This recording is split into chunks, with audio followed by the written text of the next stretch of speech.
Now, according to the IMF, in 2018, sub-Saharan Africa will be home to several of the world's fastest growing economies, including Ethiopia, Rwanda, Kenya, Uganda. And following that, we want to have a conversation here in studio on how best we can grow African economies. Joining me right now is Maurice Odwor, who is a senior manager at Saiton Investments. Many thanks for joining us here on Bottom Line Africa. So we've seen Rwanda being projected to grow at 7%. In 2019, where we're seeing Kenya below with around 6% projected growth in 2019. What exactly is Rwanda doing that Kenya needs to borrow from that? If you look at the Rwandan economy, mainly this growth has been supported by public infrastructural investments and also strong growth in terms of industrial activities. But the main thing that is making Rwanda attractive and one of the fastest growing economies in East Africa remains the ease of doing business in Rwanda. That is very attractive, very easy to open a company in Rwanda.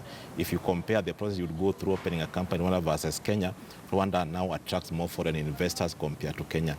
If you look at other metrics in terms of the stability, in terms of political environment, again, Rwanda have enjoyed a politically stable environment compared to most countries in Africa like Kenya.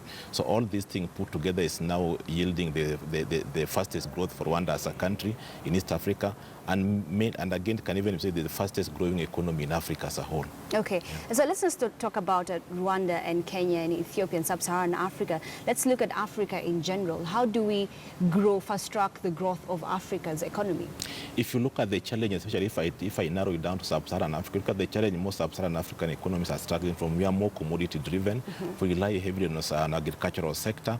If you look at countries like Nigeria, it's more oil, more commodity-driven. So whenever there's a global challenge in terms of commodity prices, it affects all these economies. Economies like Angola, most West African economies go to Ghana is just cocoa. So if you look at for Sub-Saharan Africa to realize strong growth going forward, you need to diversify economy further. And the most thing that we need to work on is ease of doing business. Most major economies in Sub-Saharan Africa are really lagging in terms of these metrics. And the most thing is that it should need to be easy for me to open a company if I want to start. We need to work on things like how do we protect minority rights in terms of a company structure, and how do we ensure that credit is easily available for people to fund their economic activities. Those are the key things that Sub-Saharan African countries needs to work on, and the main one is diversity, so that we run away from being driven mainly by commodity as an economic activity. Okay, even as we talk about diversifying our economies, most critics have come out saying that corruption is one of the major challenges that we're facing in Africa. And though so many solutions have been put out there, we're not seeing a sustainable solution that will help our countries. So where should we start? How should we go about this corruption? If you look at corruption, needs a very strong political will for African economies to be able to reduce it to a level that we can now say it's to a level less of other countries, like for example like Finland. If you look at the amount of resources we waste through corruption, is a lot. In fact, it can even be equivalent, let's say, like 10% of the entire economy put together. So we need to work on proper governance structure, mainly coming from the political side, and we need to have a very positive political goodwill for us to be able to fight corruption. If we don't have political goodwill, it will continue remaining just a point for discussion, but nothing will be happening. All right. Another issue is, of course, debt.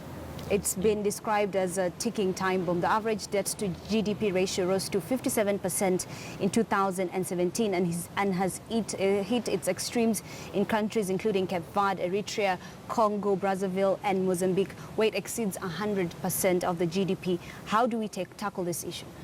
If you look at debt in itself is not bad, but the challenge comes in how now do we utilize the money that we are borrowing.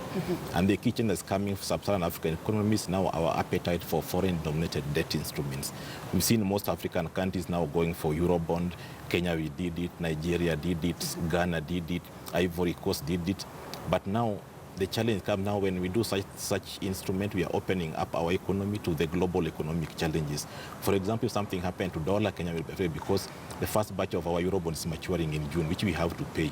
Look at the performance of the currency, have really depreciated. When we were issuing Eurobond in 2014, Kenya shilling was about 83. Right now we are talking of 101, 102. So what African countries need to ensure that they do that all this money that they are borrowing, especially from global markets, they are sort of like ring fence so that you can even track the economic levels of return. And they are put into projects that will now pay back to the economy, improve economic activities, and to power the economy to be able to pay them back to the investors. Are there any specific policies that need to be put in place?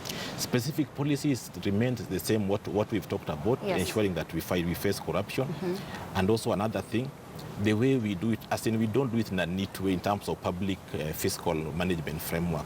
We just bring money and we mix with other money, then now we can't even trace the Eurobond, where did it go? What needs to be done that when we borrow this money, we ring-fence them, they channel to specific projects to make it easy to track. And now the economic return from those projects is what should now empower us to be able to pay back.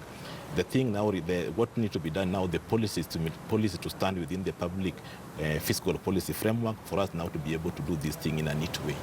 All right, thank you very much, Maurice Odro.